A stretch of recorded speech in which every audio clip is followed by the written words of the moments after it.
ini di depan ini. Ya, tolong di depan jangan ini ya. Satu baris saja, satu baris. Situ aja. Jangan Terlalu tiga banyak. baris. Ya, sebaris kasihan temen yang di belakang kehalang gitu. Nah, gitu, sebaris. Sebaris ini kayak mau meet and greet sama Iqbal nih. Kayak fans Iqbal ada ke depan gitu. Sabar dong, sabar. Nah, sebaris ya. Ya. Ya, udah rapi. Oke. Yang pada ke depan lagi ya. Oke, yang akan berbincang-bincang pada sore hari ini mengenai film Operasi Pesta Copet, mari kita sambut jajaran filmmakers dan para pemerannya. Mari kita beri tepuk tangan yang meriah dulu buat produser Ernest Prakasa.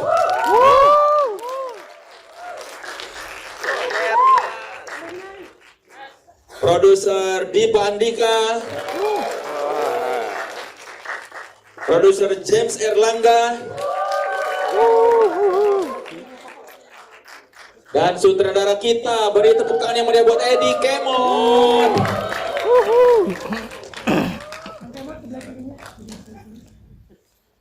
Ya, kaos baru. Moga-moga mereka dikasih desain Gen Z, rasakan. Seperti tidak ikhlas nih James dan Kemon memakainya. Oke, dan mari kita sambut para pemeran film Operasi Pesta Copet. Ada Bang Silat Fauzan Lubis.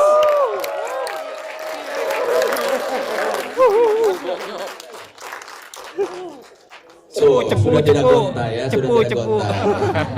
sudah tidak gontai. Iya. Oke. Dan pemeran Meli dan Dodi. Melody Kawaila Biba.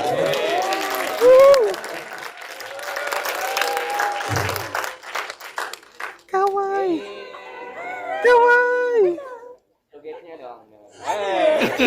Yang sudah bisa membedakan tai yang mana yang boleh dan mana yang tidak boleh.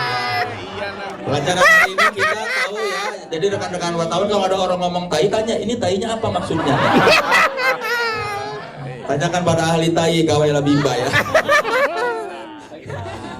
Dan ini bukan tai tapi Tia. Ada Zulfa Maharani. Masuk. Iya, Zulfa. Paling cantik di gang ya ini. Dan beri tepuk tangan yang meriah buat anak badut alias Adut, Kristo Immanuel. Adut. Ya, duta burger kita, duta burger. Oke, berikutnya dia pemeran Ijal, produser dan pengisi soundtrack, ada Iqbal Ramadan. Silakan foto dulu rekan-rekan wartawan, silakan difoto. Anti rejim.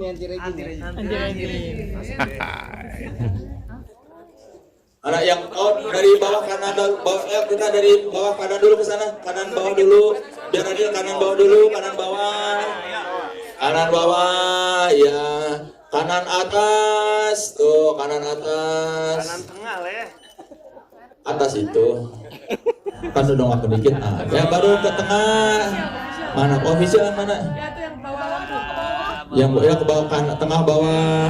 Kiri. Official mana official? Adut. Official bawa flash. Oke, tengah atas. Ya, tengah atas. Adut. Kiri bawah. Kiri bawah.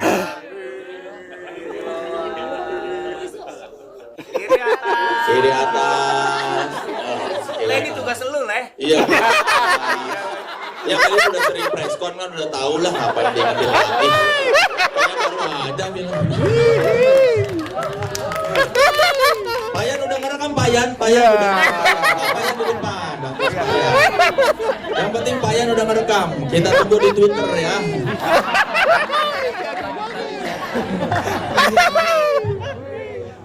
Silakan duduk. Ya sekali lagi boleh tepuk tangan dulu buat para pemeran dan pembuat film Operasi Peta Copet. Selamat siang semuanya. Siang Gimana kok. filmnya? Seru sekali kok. Terima kasih banyak ya. Tadi kita juga dengerin dari pinggir banyak yang ketawa-ketawa. Syukurlah. Lucu banget ya. Ya lucu sekali. Alhamdulillah. Banyak tainya ya guys. Bisa itu ya. Press counter Ini tuh berapa banyak tai diucapkan di film. Dan berapa tai yang benar dan berapa tai yang tidak boleh gitu. Banyak. Susah itu. Nes, kalau menurut lu film ini apa sih yang bisa ditangkap oleh penonton setelah nonton film Operasi Pesta Copet? Cita-citanya sih pengennya orang keluar tuh, kalau gue pribadi ya pengennya orang keluar tuh pengen ngerasa kalau ini tuh suguhan yang fresh gitu. Nekat, fresh, menyegarkan, berani, sebuah sajian yang mungkin jarang bisa ditemuin di bioskop Indonesia gitu. Jadi kita sudah film ini adalah film terlama yang kita develop 3 tahun ya di Imaginary, dari pertama kali kemot pitching tuh 2023 sampai sekarang tayang tuh 3 tahun. Jadi buat kami ini prosesnya sangat panjang, melelahkan, dan di awal tampak seperti tidak mungkin, tapi ternyata filmnya jadi dan pengen banget orang bisa ngelihat dan merasakan spirit itu gitu, spirit keberanian dan kenekatan kita tuh semoga bisa nyampe ke penonton gitu. Apa yang membuat lu merasa tidak mungkin ini dari awal? Ya sekarang teman-teman bayangin yang tadi tapi dalam versi skrip gitu. Terus gue sama Dipa sebagai produser baca, bayangin ada Iqbal Ramadan tiba-tiba naik ke panggungnya Pestapora gitu. Itu gimana nge-shootingnya? Kan saya bingung ya, karena ya pengalaman gue nggak sebanyak Kemot. Nanti Kemot sih ketawa-ketawa aja dari awal, dia udah tahu gimana cara ngerjainnya. Tapi ketika itu gue sama Dipa kayak, ini kita pertanyaan pertama, ini bisa dikerjakan ya? Pertanyaan kedua, kita percaya nggak sih Kemot bisa ngerjain ini? Kemot, ini bener nih Kemot bisa ngerjain ini gitu. Sutradara video klip ini bisa nggak nih ya? Tapi karena kita kebetulan Dipa juga sempat bareng sama Kemot tuh waktu Raisa, film dokumenter Raisa juga Kemot show director. Kayaknya dia urusan permusik-musikan kayaknya udah cukup lah ya, udah cukup khatam gitu. Mumpung lagi ngebahas Iqbal naik ke panggung Roma Irama, itu syutingnya, take-nya dilaksanakan pada saat Roma manggung atau cheating keesokan harinya? Ya masa pas Roma manggung gimana, gimana mungkin namanya. Real pada saat Roma manggung. Kayak kurang janjian mas. Enggak, itu pada saat hari H atau emang gimana? Dia jelasin mau teknisnya mau. Yang pas Iqbal naik panggung aja deh. Rahasia. Yang pengen gua tahu gini mau, yang pengen gua tahu, kok lu bisa mengarahkan sang raja? Emang gua mengarahkan? Itu dia yang mengarahkan. Oh gitu. Saya kameranya nggak mau terlalu close. Ada dia momen-momennya begitu. Baik Bang Haji ngikut kita. Yang penting sang raja mau gitu di. Dia udah ngerti kayak, oh nanti kamu ambil covernya dari sini ya. Dia minta sisi gantengnya nggak? Ada. Angle kece gue dari sini. Spoiler tapi ini nanti nih kalau dibuat di berita, hati-hati spoiler lah. Ya hati-hati ini, hati-hati wartawannya. Yang nggak boleh diceritain yang mana, kasih tahu deh. Soalnya ini kan persepsi spoiler beda. Ini kan scene ending. Iya. Yang dia naik ke panggung Roma. Kalau mau dibilang ada Roma nggak apa-apa, tapi kalau Ijal naik ke panggung Roma kan tadi. Kadang-kadang suka ada reviewer, takutnya di sini ada reviewer yang nggak paham bahwa nggak boleh diceritain di jalan naik panggung. Kayaknya dari tadi pada nge-live lu udah terlanjur anyway sih lah. Astagfirullah, kebajakan. Oh live ini. Press kendala. Oh, ada ya sekarang liputan live streaming. Iya live streaming biar Zaman sudah biar berubah, dapat ya. gift, biar dapat gift. Ya nggak apa-apa, masih tidak apa-apa dapat ngejar gift daripada ngejar amplop. Udah nggak ada. Kenapa begitu? Aku yang paling semangat nggak ada. Udah nggak dapat. Oh udah nggak dapat ya. Maksudnya keluhan kan? Intinya kita melakukan adegan-adegan Pestapora itu teman-teman emang mix antara real Pestaporanya Ya. dengan adegan yang kita shoot di panggung Pestapora tapi sebelum konsernya dimulai. Jadi dari H- berapa? Kita dari H-3. Dari H-3 kita udah Coba. bikin adegannya. 331 ya. Hamin 3 kita udah syuting di situ Hamin 2, Hamin 1, H+2, hari kedua sama H+1. dengan 500 extras lah. Dengan Jadi 500 kita extras. create seolah-olah itu memang untuk secara editing dikawinkan dengan footage real Iya. Pestaporanya gitu. Jadi kalau tadi di ending ada nama ekstras yang banyak itu bukan sekedar mencantumkan nama, memang kita real lebih dari 500 Tadi sempat nggak lu extras. ngeliat kalau di kredit tutup Iya, bagus. nama semua. Nah, itu Seperti film Marvel ya. Banyak namanya. Gue mau ngasih fun fact dikit ya. Ah. Imaginary itu sangat fokus terhadap credits teman-teman karena mereka sangat menghargai semua orang yang terlibat. Kita udah masuk ke tes DCP yang nomor 3. Salah satu alasannya karena di nama ekstrasnya ada yang kurang titik dan komanya. Jadi itu 500 itu benar-benar sangat diperhatikan sehingga ketika ada kesalahan harus diulang lagi. Itu kenapa akhirnya Imaginary mungkin jadi salah satu yang terbaik karena semua credits itu sangat dipikirkan. Amin. Tolong ditulis ya buat yang merasa ekstras di film ini, tahan sampai habis, lihat nama kamu ditulis dengan benar atau tidak.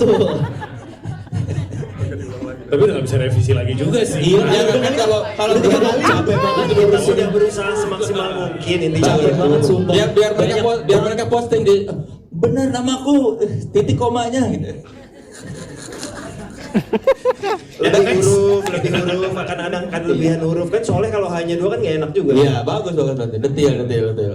Buat Ernest ini kan komedi konsultannya Awe ya. Betul, Awe. Di antara sekian banyak komedi konsultan yang pernah kerjasama dengan Imaginary, kenapa untuk film Operasi Pesta Copet lu mengajak Awe? Dan Awe siapa? tuh kan gila, Awe tuh anak musik banget. Awe tuh anak skena banget lah. Awe tuh kan sebelum sibuk stand up dulu kan dia tuh aktif di fanbase-nya Rocket Rockers. Awe tuh. Ya. Anak melodic core. Jadi dia Melodic memang punk. melodic. Jadi dia memang musik banget. Jadi pas tahu ini juga dia semangat banget buat support film ini gitu. Ada arahan nggak dari lu misalnya ke Awe? We komedi ini di film ini treatmentnya seperti ini gimana? Yang penting satu kepala sama Kemot kalau soal itu. Jadi misalnya dari awal Kemot komedinya tuh apa sih yang pengen Kemot butuh bantuan Awe di misalnya Kemot kecil dan gede di Bandung kan. Ini kan latarnya di Jakarta pinggiran. Berarti kan dari segi logat, dari segi diksi itu mungkin di situ peranan Awe salah satunya gitu lah. Oke, buat Dipa. Ya. Yang paling susah tadi kita kayak banyak banget yang susah dari sisi produser, yang paling susah eksekusi bagian mana nih? Salah satunya jelas yang syuting di Pestapora. Karena kalau kita bisa syuting, persiapan tuh kan bisa mungkin sebulan, 2 bulan, 3 bulan. Sementara ini kita syuting Pestapora, persiapannya adalah di tahun Pestapora 2024 itu kita datang ke Pestapora 2024, kita lihat stage mana yang perkiraan akan kita syuting untuk dilakukan pada saat 2025. Jadi ya miss atau kegagalannya kita cuma punya waktu 3 hari. Mungkin kalau di lagunya Bale ada kalau gagal hari ini besok kita coba lagi, ini nggak bisa nih. Kalau gagal ya udah gagal Nah, kalau gagal kita ya udahlah tahun depan coba lagi gitu. Atau Ucup udah ngawarin kalau misalnya kurang ya bikin aja sendiri, stage-nya gue tinggal, lu bikin aja deh, kan kita nggak mungkin gitu. Jadi kita mencoba tahun 2024 diskusi dengan bos kreator. Jadi thanks to bos kreator yang menjadi partner luar biasa bagaimana film ini bisa terselenggara. Kita memastikan bahwa stage-stage ini tidak akan ada berubah banyak pada saat 2024 ke 2025.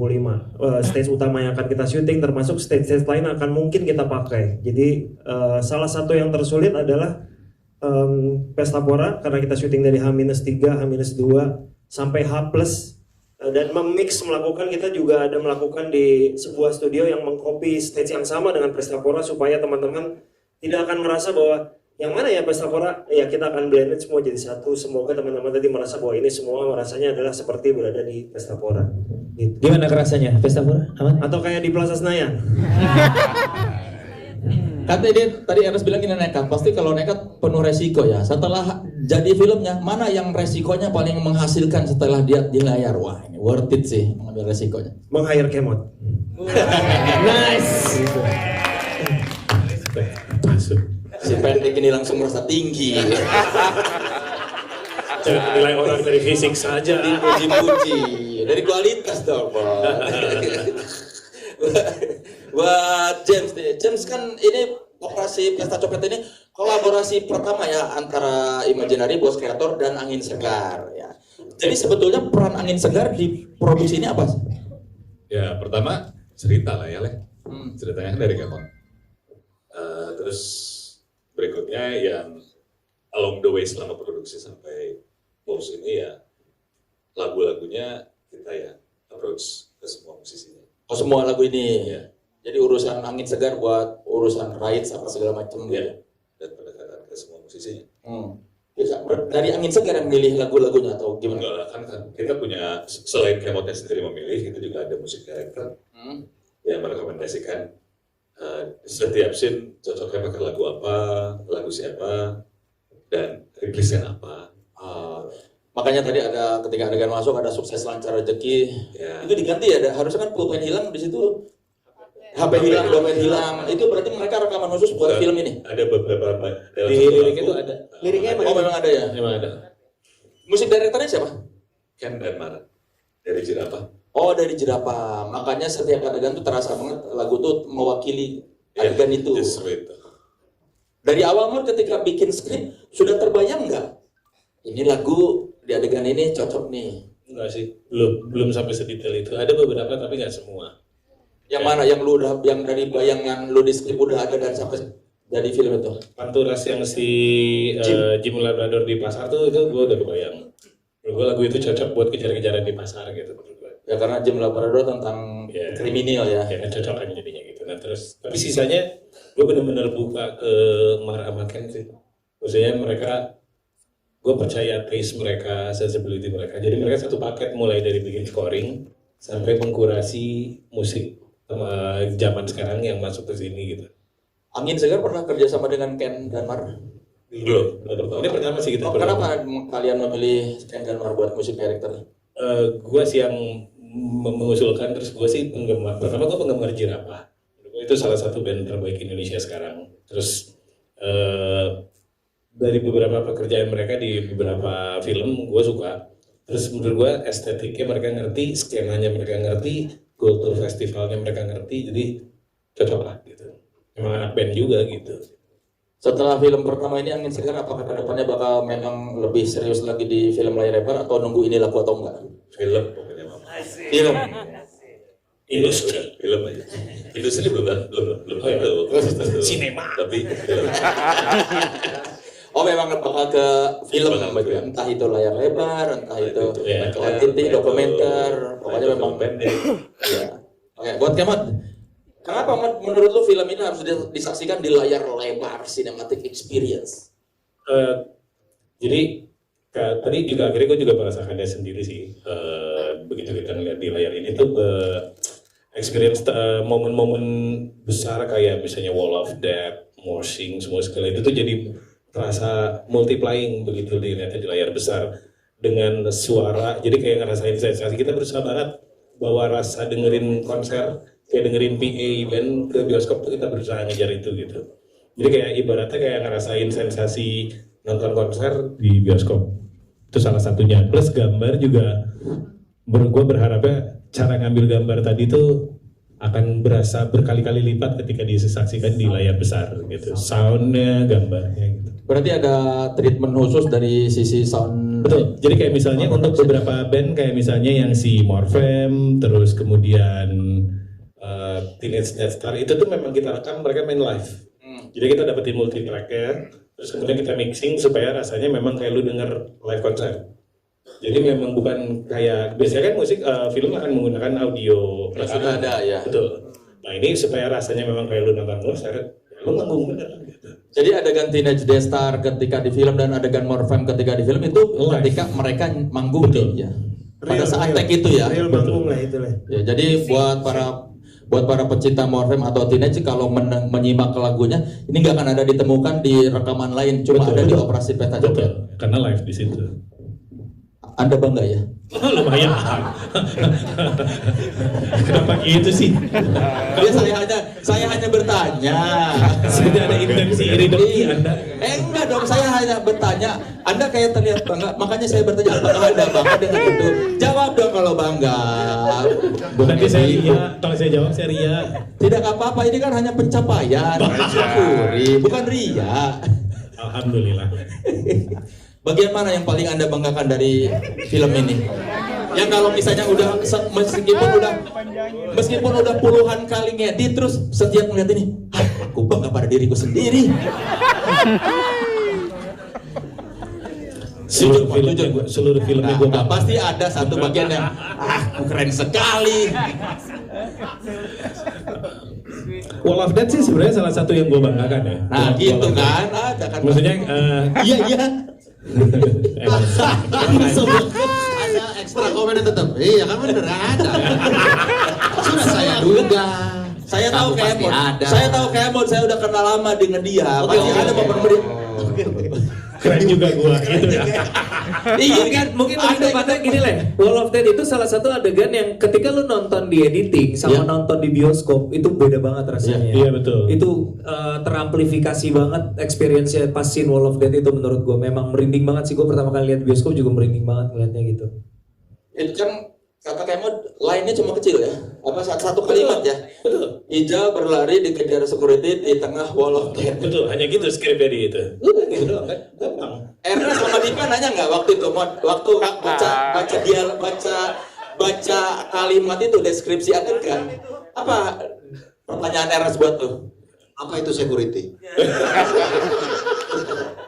Apa itu Wall of Death? Pas lu baca Enggak, ya kan sebenarnya nggak ada spesifik gitu lah karena secara keseluruhan menurut gue pertanyaan itu berkali-kali muncul di benak gue dan Dipa sepanjang skrip itu karena ada banyak sekali adegan yang ini gimana sih? Sepanjang baca gitu ya, ini gimana? Iya banyak banget gitu, tapi ya udah dengan persiapan yang matang dengan tim yang sangat solid kita berhasil wujudkan dengan baik gitu ya udah percaya aja lah gitu. Iya. Oke sekarang kita ke Fauzan Lubis. Ini Ojan ini debut pertama film atau ya kan? Iya betul. Buat yang belum tahu Ojan ini vokalis alkohol. Ya, CCTV biasanya. CCTV. Astagfirullah.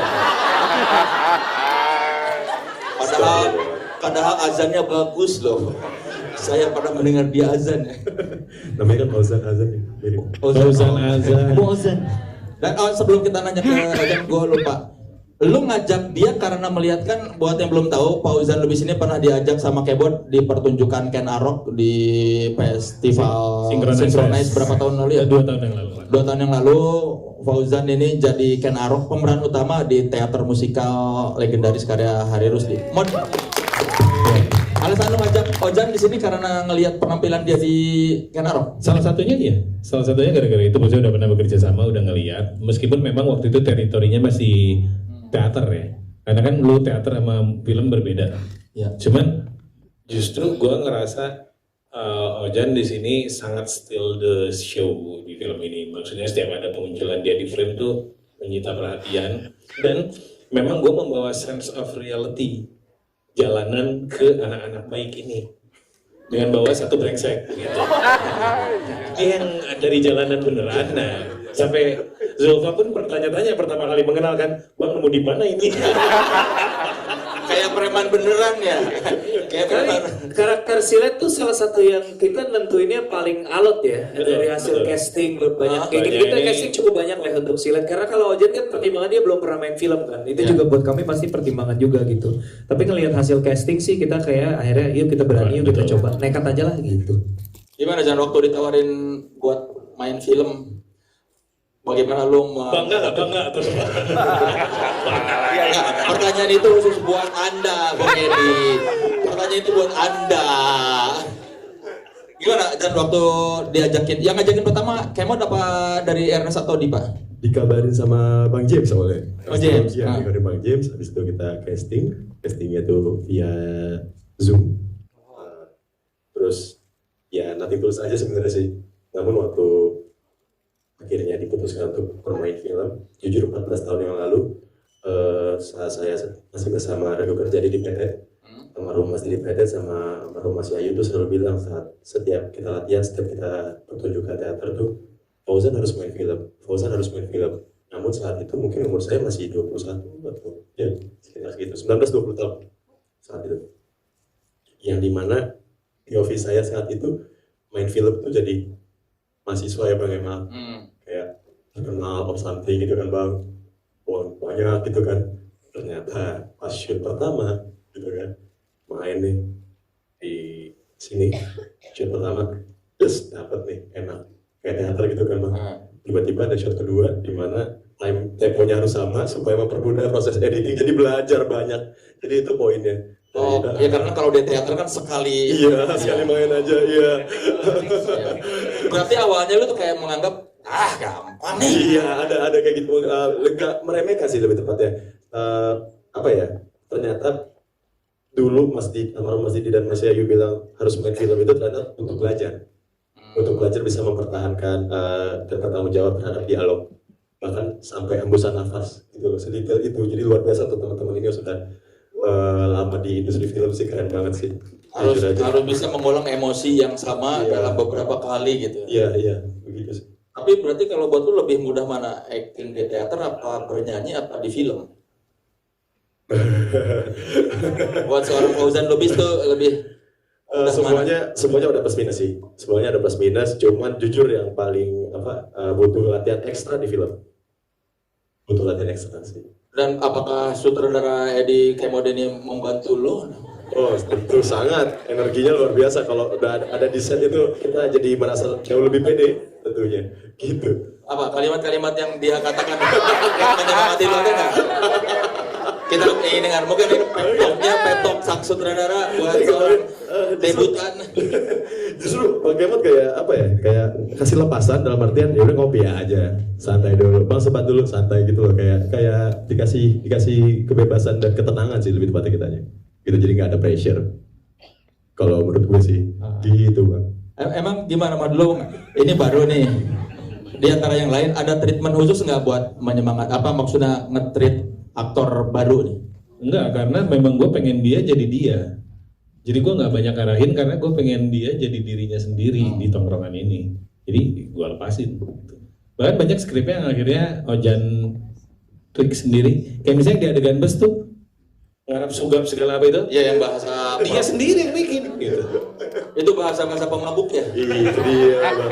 Jadi unik juga waktu pertama dapat skrip itu, hari pertama dapat skrip kita reading. Itu di malam itu juga alhamdulillah kangen saya ke IKJ kan. Saya ke IKJ, saya ya berdiskusi lah, ada moralnya Mas Didi kan di situ, saya rindu. Terus saya calling teman-teman yang tinggal emang di belakang IKJ Kalipasir gitu kan, anak-anak situ saya calling, alhamdulillah masih ada nomornya. Begitu saya calling ke IKJ untuk ngobrol aja, belajar aksennya. Oh, belajar aksen anak-anak Jakarta. Iya, anak-anak situ lah gitu kan. Iya, alhamdulillah. Dan sekarang lu siap mengambil posisi kakak lu ya. Buat yang belum tahu, Ozan ini adiknya Wafda ya. Iya. Siap-siap Wafda. Mirip kan. Lu nggak konsultasi sama kakak lu? Gimana sih acting tuh? Oh iya, tentu konsultasi sih. Jadi waktu itu ada satu momen kita syuting di Vespor gitu kan. Terus ada alhamdulillah dapat hotel kan ya di situ.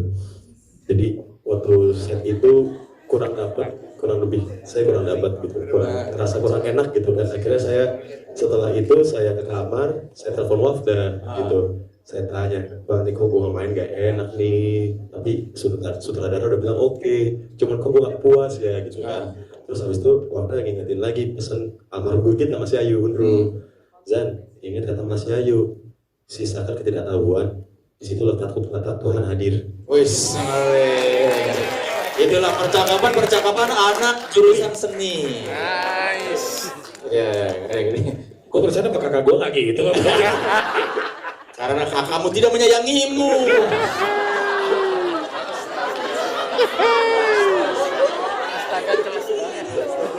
Mungkin ingin bercerita, kamu ada masalah apa? Boleh loh, Man. Lanjut, waktu. Film berikutnya tentang hubungan kakak adik ya, Man ya. Biar keluar kayak keresahannya, mau ada keresahan bahwa adik si bungsu yang tidak disayang kakak gitu. Waktu melodi. Oke, buat Kawai.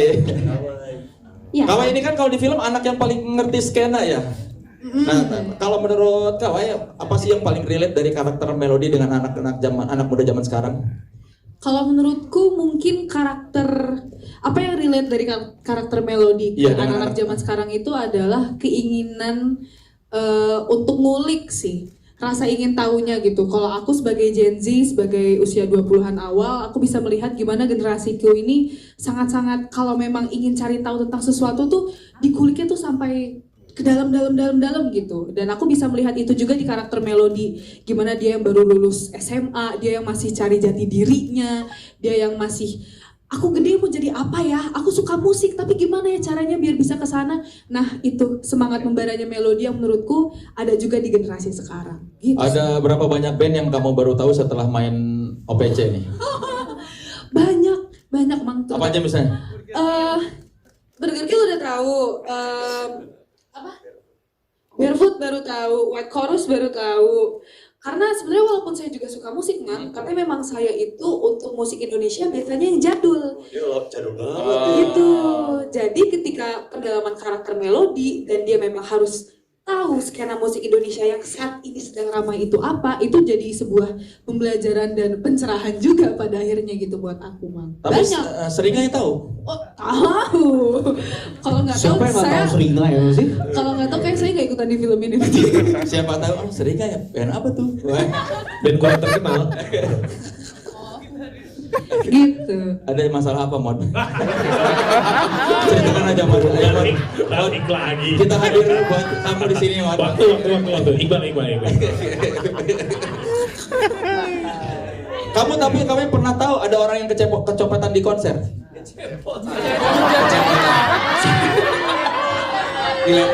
dilempar cepot. Operasi testan cepot.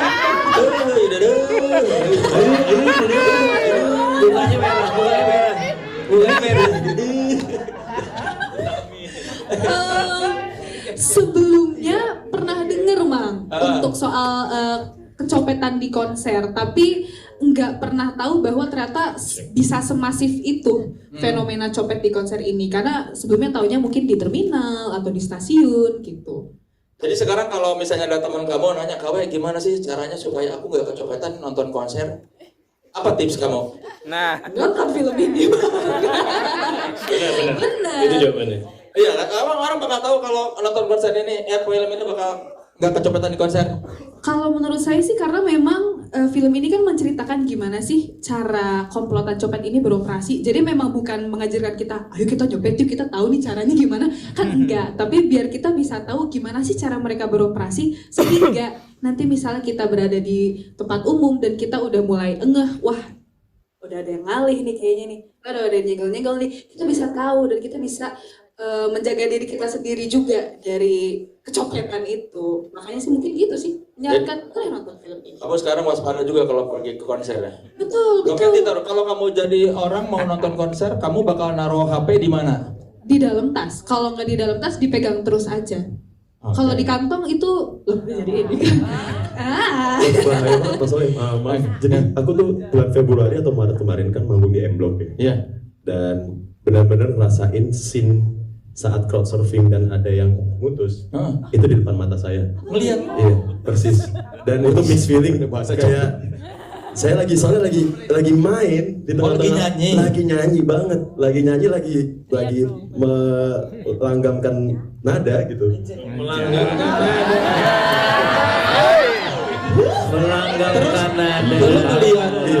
Belum trigger scene itu dan saya juga nggak bisa bercerita banyak karena takut spoiler. Jadi ya itu terjadi. Dan memang akhirnya kita jadi lebih waspada sih. Mungkin nggak tahu nanti teman-teman yang lain gimana, tapi kalau dari saya mah jadinya mah jadi lebih was-was, jadi lebih merhatiin sekitar, merhatiin barang bawaan sendiri juga gitu. Ya, pokoknya kalau bawa HP dikalungin aja ya, pakai tali-tali gitu ya, kayak cewek-cewek kan suka yang tali-tali gitu. Aman ya kayaknya.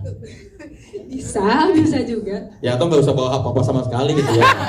Bawa diri aja gitu. Copet aku. Verbal aja cukup. Nggak usah diperagain. Verbal aja. Ya mau nantangin copet kan, copet aku orang tak punya.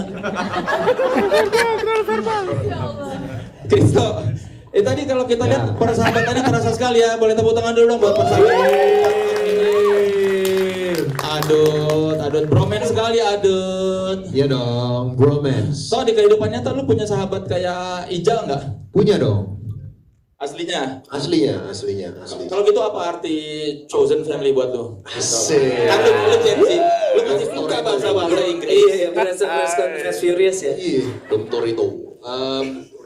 Menurut aku chosen family itu adalah keluarga yang dipilih. Iya, itu terjemahan. lagi. Itu terjemahan. Oh, ya udah deh. apa dong? Menurut aku ya chosen family itu sama pentingnya lah sama keluarga yang kita dapatkan dari lahir gitu. Karena keluarga yang kita pilih itu kan adalah orang yang menjadi support system kita di luar keluarga inti kita gitu. Jadi mereka tuh nggak cuma hadir di saat kita senang doang, tapi di saat kita sedih, saat kita terpuruk tuh juga mereka ada buat kita gitu sih. Asik. Kata-kata hari ini. Itu namanya Kemot, bangga pada diri sendiri. Seperti itu, bangga pada diri sendiri, Mod. Gitu ya. Gitu. Adut itu satu-satunya di selain Iqbal yang nggak di casting. Karena gue udah nyampe. Karena dari awal makanya kayak gini. Ceritanya segini. Karena satu manajemen aja, karena satu manajemen aja. Dan gue punya utang sama Ko Ernest dan Pak Dipa. Gue terima kasih untuk itu. Tapi pertama kali maksud kamu apa? Hah? Ini keluarin ini orang keluarin aja nih.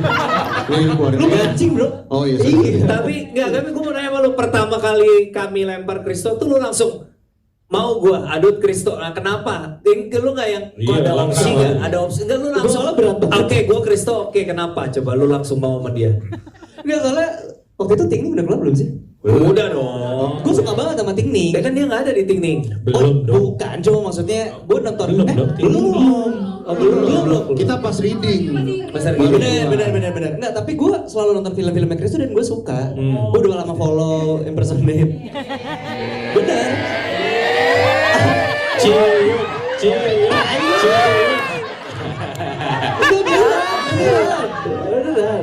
Romance.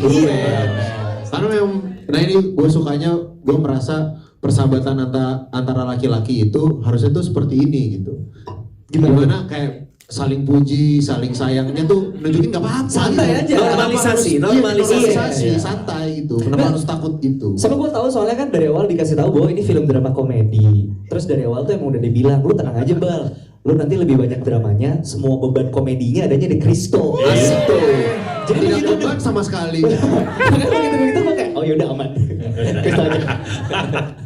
Toh tapi gimana lo ngembangin karakter Adut ini? Si bocah pinggiran. Waktu itu gue ke IKJ terus telepon.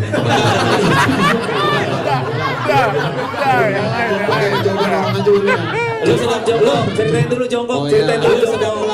Lu sedang melanggamkan juga nih. Yes, melanggam mulia. Jongkok. Sorry. Jadi pas awal-awal gua reading itu salah satu tesnya adalah jongkok. Iya. Karena katanya yang bisa jongkok itu berarti pahanya kuat. Jadi gua bukan itu kenapa ya suruh jongkok? Karena kalau anak tongkrongan pinggiran tuh biasanya nongkrongnya jongkok. Benar. Oh, lu bisa nggak tapi waktu itu? Akhirnya bisa. Dulu belum bisa. Akhirnya bisa. Iya. Sekarang masih bisa nggak? Masih ya. Bro. Iya, nggak bisa dong kalau begini. Bisa deh. Bisa. Iya, jadi awalnya tuh kan gue pas jangan ditarik. Apa namanya? Ya jongkok. Jadi dites jongkok. Ya, karena lu anak kota banget ya, mungkin terlahir sejahtera, jadi diragukan jongkok. Well, that's just who I am. Tuh, Edi Susanto, nah kayak gitu, pede. Jawabannya gitu. Gitu. English gitu. Tapi serunya adalah berdiskusi dengan teman-teman saya ini karena kita punya riset yang berbeda-beda. Kayak Bang Ajar kan risetnya ke IKJ gitu, terus kayak Iqbal ke Australia gitu. Jadi kayak tapi maksudnya karena kita punya riset yang berbeda-beda, jadi kayak suka biasanya tuh ngobrolnya kayak gini, aksennya kayak gini. Jadi kayak kita melengkapi satu sama lain. Bahkan awalnya aksennya lebih tebel, terus ngobrol juga sama Bang Awe, sama Pak Kemot kayaknya aksennya ketebelan gitu, Bal, kayaknya kalian diturunin dikit. Jadinya dari proses itulah menemukan jadinya karakter Adut dan Ijal yang paling perfecto mundo. Kalau buat Zulfa, menurut kamu karakter Tia itu yang membedakan dengan perempuan-perempuan berani dan nekat lainnya apa sih? Kirain yang membedakan sama kamu tadi gue. Ya, itu emang aku gitu, akhirnya jawabnya gitu. That's just me. Menurut kamu gimana? Apa yang membedakan si karakter Tia ini dengan banyak perempuan-perempuan nekat dan berani lainnya? Membedakan sebenarnya menurut aku sih Tia ini memang perempuan-perempuan berani yang hidupnya tuh mungkin tidak berprivilege seperti Christo Emmanuel. Wow. Di framing langsung. Well. Jadi gimana dia harus survive gitu sih. Jadi itu yang membentuk karakter dia tuh jadi seperti itu. Cuman ya menurut aku perempuan-perempuan nggak harus yang tidak berprivilege. Misalnya siapapun sebagai perempuan, ya menurut aku sih sama-sama aja sih. Indonesia from the top the cup. Dulu jadi kayak Miss Indonesia yang di Thailand, tau gak? Wanita tidak perlu berprivilege untuk mendapatkan apa Indonesia. Sahabat saya gitu dulu saya. Kayak ada di kepala tuh nggak usah dilakuin. Iya sih. Oke, thank you Zupa. Kita simptomnya sama, kita diagnosa psikologis sama. Kenapa itu jelasin? Nggak ditanya. Kita mau curhat juga ya kita. Kita di sini hadir buat kamu Kristo. Mau curhat apa? Kang Soleh, I love Iya, you. mau curhat apa? Kang Soleh ini sobat Gen Z gue btw. Gen Z tuh? Sobat Gen, Kang Soleh tuh in heart tuh Gen Z loh. Iya, serius. Wajah boomer, hati Gen Z. Benar. Iya. Usia Gen X. Oh. Saya semua generasi. Anak Gen Alpha. Gitu. Yes. Buat Iqbal, lu kan main, nyanyi, segala macam apa, produser. Apa sih yang lu harapkan ketika orang pulang nonton film ini? Assalamualaikum warahmatullahi wabarakatuh. Waalaikumsalam. Selamat sore teman-teman. Thank you waktunya ya. Yang diharapkan Emang cuma Iqbal nih PR training kayaknya. Iya kan? Kayaknya dari udah berapa orang gak ada yang kayak selamat siang. Itu sebabnya di antara kalian dia yang paling terkenal. Oh iya juga sih bener. Kenapa lu nggak ngucapin asal mau ikut? Iya, parah lu. Karena gue belum kolepos tadi sama Iqbal. Belum diajarin. Tapi bisa asal kan? Jangan di ini. Sorry.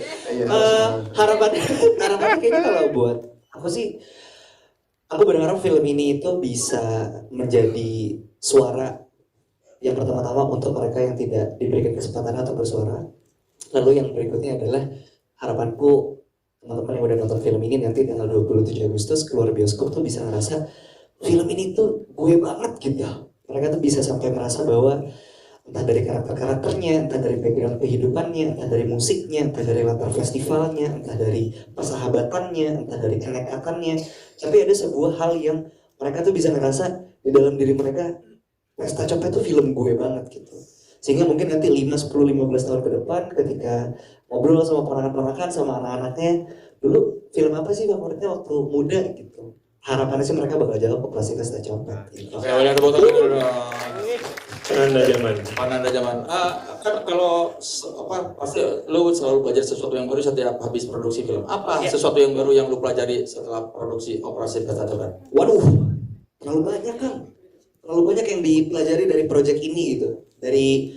Kalau dari sisi keaktorannya udah pasti belajar dari kawan-kawan ini yang luar biasa banget. Tepuk tangan dulu dong buat Kristo, Kawai, Zulfa, Bang Ojan, Mas Kiki Narendra, semuanya yang ada di film ini beneran sangat memberikan banyak sekali ilmu gitu ya dari segi keaktoran. Terus kalau dari sisi di balik layarnya sendiri, kesempatan yang diberikan sama teman-teman Imaginary itu juga luar biasa banget. Mentor-mentor saya, Ko Anas Prakasa dan juga Adi Pandika, Om James juga di sini berkolaborasi, Om Kiki Aulia Ucup. Semuanya di sini sangat-sangat, ilmunya udah sangat-sangat tidak terhingga sih apa yang dipelajarin gitu.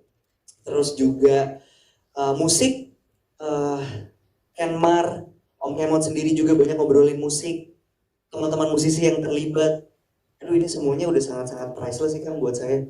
Benar-benar tidak ternilai harganya ya apa yang saya bisa dapatkan di project Pesta Copet ini.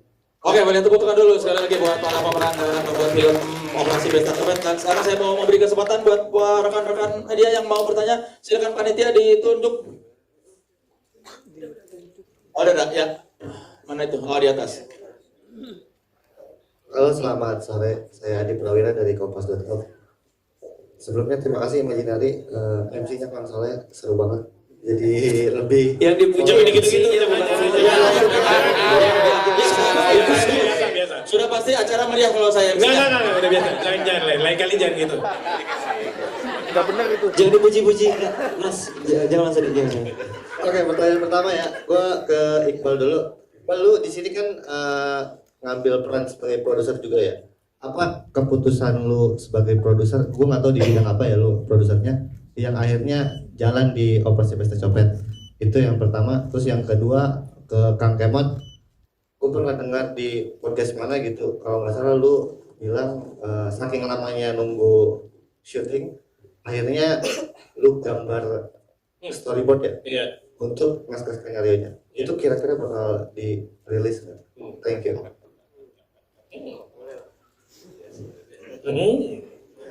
Udah, dua aja Mas?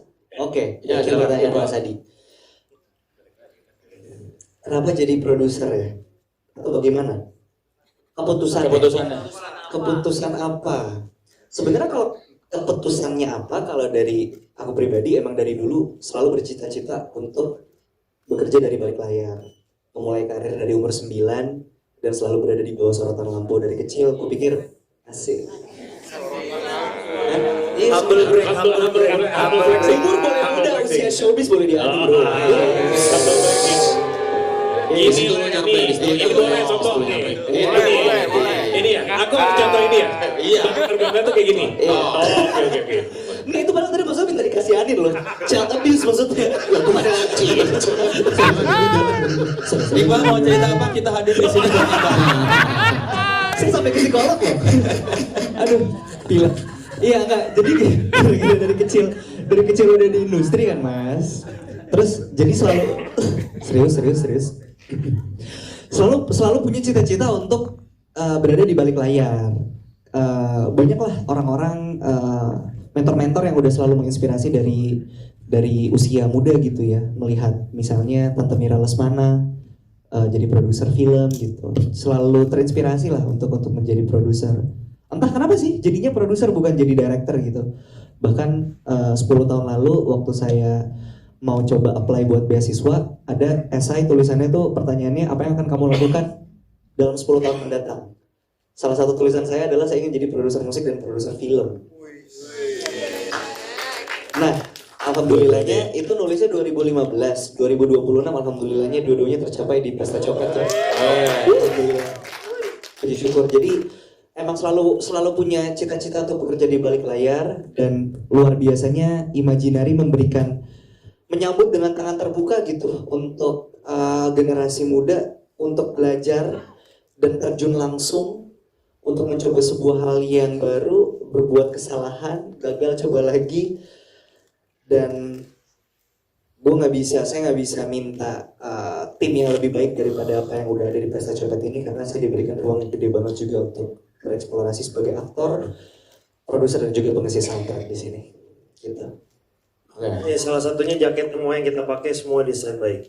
Ada ininya, ada tim cungan. Jadi kalau tadi pertanyaannya keputusan apa tuh sebenarnya nggak ada kayak satu keputusan atau dua keputusan besar gitu teman-teman. Kita tuh kalau lagi kerja bareng gitu kayak ada ribuan keputusan yang harus kita buat, tapi semuanya kecil-kecil. Sesimpel poster mau warna apa, tanggal trailer mau preskon tanggal berapa, hal-hal kecil seperti itu yang saling berkaitan satu sama lain. Nah Iqbal ada sangat aktif terlibat di dalamnya. Jadi bukan kayak keputusan apa yang dia buat, kita kerjanya memang semuanya tiap hari penuh dengan keputusan-keputusan gitu. Tapi tadi sebelum kayak mau jawab menyambung soal apa keputusan soal desain, Imaginary kan selalu banyak merchandise kalau launching film. Ini kayaknya lebih banyak dari film-film sebelumnya atau gimana? Sama banyaknya emang kita udah mengarah bikin jadi perusahaan merchandise berikutnya memang. Konveksi.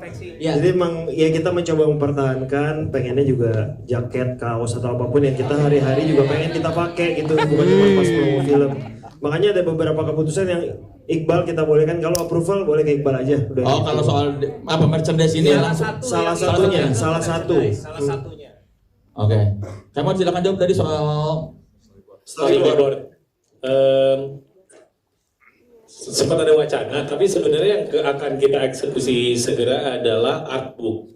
Jadi kita sekarang sudah ada artbook di mana di dalamnya cukup komprehensif, mulai dari ada foto-foto behind the scene, ada sedikit snippets dari storyboard, komentari dari cast dan pembuat film, sampai ke history tentang pencopetan di Indonesia.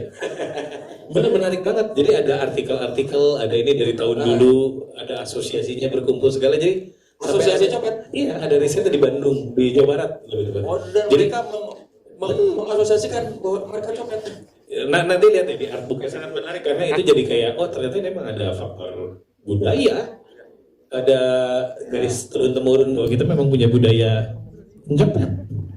Dari tahun berapa atau kalau ditelusuri kalau ada itu artikelnya di yang ada jadi ada artikel koran yang ngebahas tentang pencopetan sampai ke soal berkumpulnya mereka semua segala itu ada artikelnya. Kita bahkan ngumpulin arsip ada dari tahun 1952 recreate foto pencopetan di Indonesia ya. Betul. Itu ada fotonya ditemukan sama tim yang membuat artbook ini dan itu jadi apa sih semacam kalau deskripsi itu kayak rasionalnya gitu loh. Kenapa sih buku artbook dan film Pesta Copet ini harus ada tuh? Betul. Karena pencopetan itu udah ada. Berarti dulu. Pencopetan pertama yang terdokumentasi oleh media adalah tahun 52 ya? Yang di-recreate ya, yang tahun di-recreate. 52 pertama kali. Penciptanya siapa? Copet. John Robert Copet itu John Robert Copet. Bagus. Copetus Marconus. Copetus Marconus. El Copeto.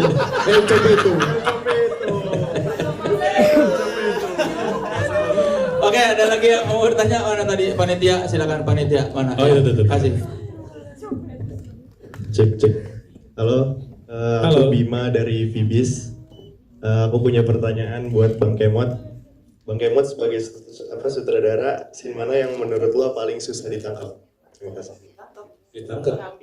Diambil ya. Oh, yang di shootnya paling susah. Diterjemahkan kayak bahkan sinanya harus dicopet ya. Iya, sinanya harus dicopet ya. capture, diterjemahkannya tangkap capture. Ada beberapa dan memang punya tingkat kesulitannya masing-masing.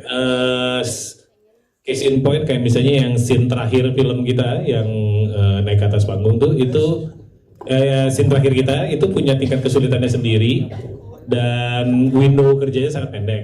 Kemudian ada scene yang si Wall of Death itu kendalanya adalah nge-tackle kita meripit adegan yang sama untuk 500 orang melakukan adegan yang sama berkali-kali. Itu lumayan challenging. Udah gitu dengan kita menggunakan kamera yang technically cukup sulit. Kita pakai cable cam kamera untuk bisa bikin ngambil gambar dari atas itu. Jadi sistemnya kayak cable cam gitu. Ditarik sama orang. Gitu. Jadi mengulang proses itu berkali-kali, nge-regroup lagi 250 gitu. Sebenarnya take-nya nggak terlalu banyak sih sebenarnya. Nah iya, nyari timing kamera sama orang apa-apa berkali-kali. Bahkan Awe ada di behind the scene ngebahas.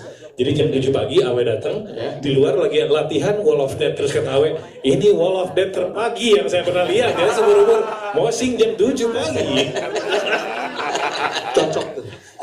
Makanya tulisan Wall of Death boleh cuma satu kalimat, syuting mah 6 jam ada itu cuma buat sini itu doang 6 jam. Itu aja film cuma gitu doang ya gitu. Dan setelah itu kamu bangga melihatnya ya. Balik aja anjing. Ya benar. Pasti kamu dibuat terbangga. Bang, aku kagum sekali pada diriku. Aku hebat sekali. Aku sutradara metal membuat adegan yang sangat metal.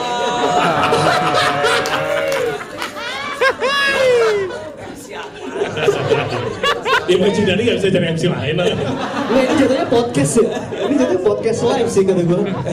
Kenapa Bang? Mau nambahin apa tadi Bang? Enggak, menurut gue pribadi ini sebenarnya salah satu skrip yang pernah gue dapetin dan sebenarnya dia tuh nggak terlalu tebel sih mas. Dia tuh maksudnya secara cerita padat gitu kayak tak. Misalnya kayak adegan di Pesta Pora gitu. Ijal, Adut, Tia, Melodi mulai mencopet di Pesta Pora. Itu doang kan? 2 hari sih syutingnya tuh ya. Cuma kan tulisannya gitu doang, jadi pas baca kayak oh oke gitu. Tapi begitu ngelihat breakdownnya baru kayak oh 7 hari nih syuting ini cuma satu kalimat gitu.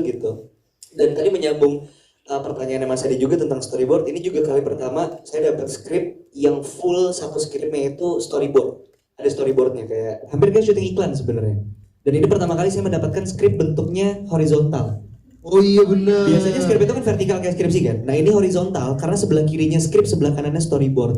Tengah-tengahnya Pulau Jawa. Susah banget. Nggak mau ditahan banget ya. Iya sumpah susah banget. Jangan toh. Syuting ini tuh susah banget karena pemain-pemainnya nggak ada yang ngikutin skrip. Jadi udah janjian nih reading kan. Oke, nanti komedinya ini ya. Keluarnya ini. Oke. Adegan lah. Take 1. Tiba-tiba nih si Krit sorry. Gue lupa ini kayak si Anjay kan.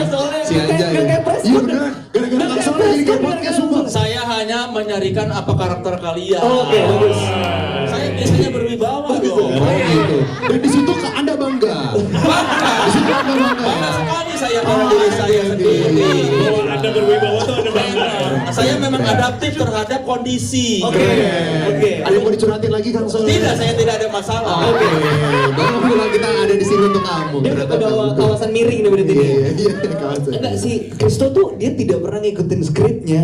Jadi semua lontaran-lontaran itu banyak adegan-adegan yang kita harus Jadi gue kayak gak profesional. Iya, emang iya, gitu ya, maaf ya. Maaf ya Bang Emon, ternyata selama ini Anda benci saya tuh. Soalnya jadi kita emang mesti banyak adegan tahan tawa karena apa akhirnya yang udah dilatihanin begitu keluar di adegan ya lucu sih, alhamdulillah tadi mendengar respon teman-teman ketawa. Coba akhirnya buat kami banyak yang lagi adegan tuh kami harus kayak nunduk gitu karena contohnya ini salah satu yang paling gong adalah pernah sehat. Ingat ya adegan itu? Itu. Lu tuh bukan pernah sehat, Mel. Lu tuh pernah sehat. Itu kayaknya di-cut tuh kameranya soalnya kayaknya sebenarnya lagi adegan gue tuh kayak gini nih. Karena gue ketawa. Si anjing ini dari mana? Gak ada ini. Pernah sehat. Jereng. Goblok itu gak ada. Gila. Jereng. Sakit goblok ya. Sakit goblok. 17 panggung jereng. Oh iya.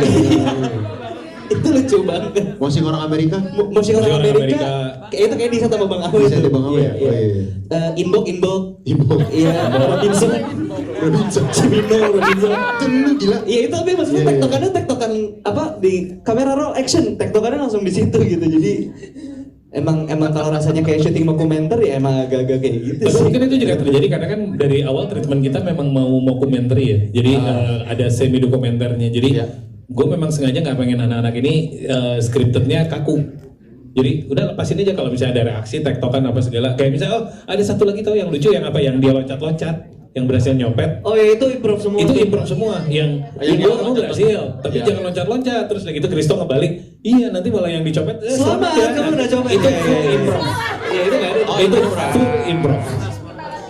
Lu udah lupa ya? Sorry banyak banget soalnya. Filmnya banyak. Ini tuh kita lagi preskon film yang mana ya? Gue takut pikiran beneran sombong beneran. Ini harus gue klarifikasi. Dia dipotong bagian itu ya doang ya. Lo ngomong gitu sama orang yang tadi baru bilang 9 tahun dia sudah berkarir. Oh, dari umur 9. Dari umur 9 tahun. Keren. Di situ udah sampai. Kalian bangga sama diri sendiri ya? Gue bangga sama pesta copet kan. Kebanggaan ini. Gue bangga sama pesta copet tapi kalau. Asik. Mana lagi? Ada satu lagi. Terakhir. Oke. Siapa? Oh itu. Tadi juga ada yang mana? Halo, selamat sore. Gue Iqbal dari Volix Media. Kamu A-nya 1 apa 2? Satu aja. Hanya 1. Oh, saya hanya 2. Ya, gue hari ini ada dua pertanyaan. Yang pertama untuk Pak Kes. Gue mau nanya aja sih kira-kira kalian tuh di film ini sama syuting tuh kayak ada apa kayak momen-momen dimana gue tuh kira-kira gue tuh apa ya nervous banget gue pengen ngelakuin adegan ini tapi pas udah nyelesain untuk adegan tuh kalian kayak aduh gue berat banget gue kayak gue nggak bakal bisa double take itu tapi Bangga ya. itu sih. Yang kedua apa? Yang kedua mungkin buat semuanya sih. Oh, ada yang mau jawab. Ini kan technically, correct me if I'm wrong, ini film heist pertama ya dari Imaginary. Nah, itu karena kan Imaginary kan setiap filmnya tuh kayak ada aja gebrakannya kayak pokoknya selalu deh pengen fresh gitu tiap title-nya. Kalian tuh gimana sih cara pengen bikin film ini tuh kayak beda dari film heist lain terutama yang ada di Indonesia dan ya overallnya kira-kira OPC ini tuh apa sih maknanya buat Imaginary as a whole? Oke. Aja sih. Makasih. Silakan tadi yang pertama. Cash dulu ya. Lu ada nggak Zul apa yang adegan yang bikin gugup tapi pas jadi ternyata aku bangga pada diriku.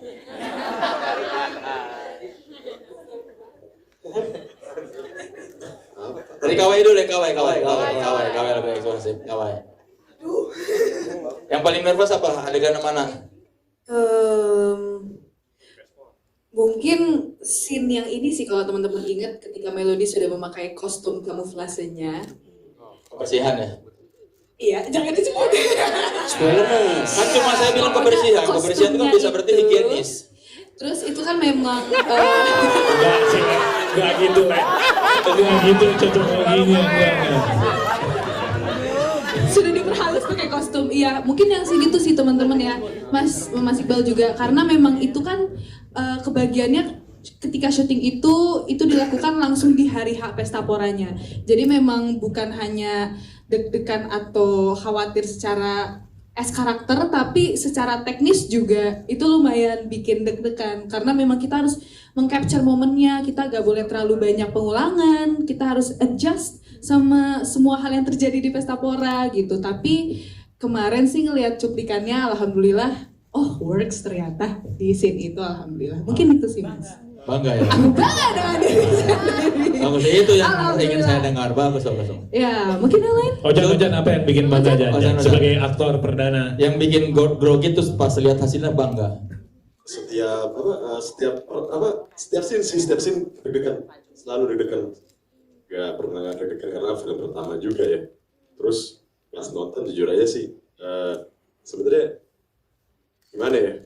Ada istilah tuh karya tidak pernah selesai gitu ya. Itu udah ya, bahasa umum di sekolah seni biasanya. Jadi kayak memang saya itu nggak pernah ngerasa apa ya, puas. Tidak berbangga dia. Terhadap karya-karya. Iya, namun memang karya itu tidak pernah selesai kan. Iya, jadi apa ya? Yang penting mudah-mudahan bisa dimudahkan untuk tahu rasa cukupnya sih Mas. Luar biasa. Bijak sekali, jawaban yang bijak. Ada sih paling. Coba yang bikin grogi dan pas nonton ternyata. Kalau aku sih slide pertama tuh selalu bikin deg-degan sih, hari pertama syuting tuh selalu deg-degan banget. Yang mana itu apa ya? Hari pertama aku kayak hari pertama tuh selalu bikin deg-degan karena kan kita udah rehearsal berkali-kali, reading workshop. Coba yang mana? Jemu. Iya, tapi maksudnya karena itu day one buat aku sama lu juga kan. Kita day one kita bertiga kalau Iqbal. Jadi kayak deg-degan aja sih. Sama scene drama yang tense banget sama karakter Rijal sama dia nih, Madut. Yang di parkiran. Yang di parkiran. Oh, yang habis lihat itu ya. Karena kita sering banget workshopin itu kan. Jadi kayak pas kita lakuin tuh kayak kita banyak adjust juga bareng-bareng sih. Jadi main deg-degan sih. Immanuel? Kalau gua pas adegan pencopetan di pasar. Kenapa tuh? Karena kita kan udah workshop selama 2 bulan lah ya. Iya. Dan di hari itu adalah hari dimana menentukan bahwa Ko Ernest kecewa apa enggak. Ibaratnya kayak proses pencopetan 2 bulan buang waktu. Langsung doang dong kalau misalnya Ko Ernest kayak gitu. Terus pakai mod kayak mati karir gue nih gitu kan. Gitu. Itu penentu karena beneran takut karena lari-lari. Terus kita tuh beneran di pasar dia ada kubangan air apa jadi takut kepleset. Butuh timing banget kayak berhentinya ntar ada ibu-ibu, nanti ada yang ibu-ibu ngelempar bawang. Oke, bawangnya harus kena di sini ya gitu. Ibaratnya gitu lah. Jadi kayak waduh ini timing banget. Jadi deg-degan terus kayak ada yang jatuhin HP ya pas segala macam. Jadi itu semuanya butuh apa ya? Extra effort. Plus juga ada kamera yang slow mo di trailer udah ada ya. Jadi nggak spoiler. Jadi ada yang kamera slow mo itu kan. Nah, itu juga perpindahan dompet ke sini, HP ke sini itu kayak wah, tapi pas ngeliat hasilnya di situ saya bangga. Bagus. Mbak. Nah iya, gue sih udah pasti scene yang itu sih. Ya. Buat gue. Yang naik panggung ya. Scene ending. Ya itulah, pokoknya scene itu sih. Scene ending. Itu sih Bal, kayaknya itu yang paling gitu sih Bal gitu. Itu yang paling deg-degan dan paling nervous karena dari pas baca skripnya udah gak kebayang teknisnya akan kayak gimana, apalagi begitu tahu panggung siapa yang akhirnya harus direcokin tuh juga tahu sih acting, cuma kan tetap gimana ya kayak king gitu loh. Jadi ada perasaan itunya gitu. Cuma akhirnya kalau buat aku pribadi si rasa deg-degannya itu akhirnya dipakai beneran emang buat adegannya. Yang deg-degannya si Iqbal nih akhirnya emang dijadiin deg-degannya Ijal aja sekalian karena emang lu bayangin ada di posisi kayak gitu harus melakukan hal itu kan banget gitu. Nah itu akhirnya udah sekalian Boleh nggak sih gue jawab dulu, buset ya. Enggak, gue mau apa sih ini? Enggak, gue mau ketawa gara-gara tadi pas lu lagi cerita, gue jadi ingat pas gue sama Zulfa ngeliat lu. Oh ada di Pas situ. itu, jadi ada di bawah. kita kan belakangan. Iya. Gara-gara awalnya kita nggak ada. Terus kayak ini boleh dimasukin gitu. Terus kita tuh lagi main board game di green room, lagi nunggu. Terus kayak Kak Zulfa, Kak Kristo boleh masuk ya gitu. Terus pas kita masuk, lah konser. Itu kayak apa nih gitu. Tiba-tiba ada konser terus kayak ya coba. Zul ini kan Zul, kok konser Zul? Ini ngapain Zul? Konser. Oke deh. Gitu. Tapi itu keren banget asli. Kita pas syuting aja juga kayak, oh my god, man gitu. Kayak konser beneran ya? Karena kita ada ini kan apa live cam gitu-gitu kan? Live Gak ada, gue kayak- gak ada. Iya, dan Pokemon juga gak kelihatan di mana. Saking Kita ramai. di FOH, Iya. kita semua di FOH. Iya, makanya jadi nggak tahu kan. Jadi kita, wah ada apa nih? Ribut-ribut gitu. Sebenarnya itu kaget rame-rame. Kaget natural berarti ya, bukan kaget ngelihat Ical di panggung. Sebenarnya kaget. Iya kayak wow gitu. Dan di situ kita semua bangga. Balik lagi. Yang terakhir tadi dari Imaginary katanya apa? Ya kita sih nggak terlalu overthinking soal genre ya, karena label Heist juga menurut kita sesuatu yang buat penonton Indonesia masih cukup asing gitu. Jadi kalau kita bilang ini film Heist, kalau mau melabeli diri film Heist tuh unsur heistnya harus berapa persen gitu-gitu kan jadi puyeng ya. Yang penting kita kita tahu ada genre film heist berkaitan dengan pencurian dan aksi kelompok dan segala macam. Tapi kita nggak nge-labelin itulah karena menurut kita itu istilah yang masih sangat asing. Jangankan heist, orang thriller aja sama trailer masih suka ketuker gitu. Jadi kita pakai istilah-istilah yang lebih bersahabat dengan banyak orang yang orang langsung tahu istilahnya ini filmnya apa sih. Oh iya, ada dramanya, ada actionnya, ada komedinya. Jadi nggak terlalu fokus di labelnya. Tapi dari segi eksplorasi memang juga kita nggak ngejar ketika pertama Kemot datang juga kan nggak yang apa genrenya, tapi ide ceritanya apa, and then yang terpenting adalah dibalik itu kenapa dia pengen ngomongin soal ini. Nah itu sebenarnya yang buat kita selalu kita cari di setiap cerita yang datang ke gua atau ke Dipa, ada ide cerita apa, tapi bukan hanya itu juga, yang terpenting adalah why-nya, kenapa cerita ini harus diwujudkan gitu sih. Oke, buat menutup respon ini boleh closing statement dari Kemot dulu mungkin. Silakan, Mon. Mungkin lebih ke semoga teman-teman yang hadir di sini terhibur dengan filmnya dan bisa membawa kabar ini keluar. Dan semoga segala niat baik kami, kerja keras kami, kenekatan kami, nguliknya kami untuk film ini bisa dirasakan sama teman-teman dan semua yang nontonnya nanti. Dan semoga menjadi penanda zaman dan angin segar untuk industri film Indonesia. Masukin adlib nama perusahaan nih. Gimana? Oke kan? Oke gue? Oke banget. Kamu sudah meningkat jauh dari awal ya. Dipa mau nambahin deh. Udah siap industri, siap industri. Simpel aja seperti kalimat dari lagu Balik. Kalau gagal hari ini, besok kita coba lagi. Iqbal, terakhir closing statementnya apa? Saksikanlah film paling nekat tahun ini di bioskop 27 Agustus 2020. Pesta Copet. Sebelum saya tutup, saya mau ucapkan terima kasih kepada sponsor kita BCA. Boleh tepuk tangan dulu buat BCA. Keren sekali kan tadi placementnya kan, manis sekali. Tidak terduga. Hard sell tapi masuk. Lucu kan? Lucu. Anda boleh berbangga Pak Edi. Buat supporting partner kita ada Kognitif, aplikasi GoPay, Pixel, Kejar Setoran, dan event partner kita Cravier dan Mantra Insamar serta seluruh media partner yang telah mendukung acara ini. Sekali lagi terima kasih rekan-rekan media yang sudah hadir di press screening operasi Pesta Copet persembahan Imaginary yang bekerja sama dengan Bos Kreator dan Angin Segar. Film operasi Pesta Copet bakal tayang mulai 27 Agustus 2026 dan film operasi Pesta Copet ini adalah komedi persahabatan.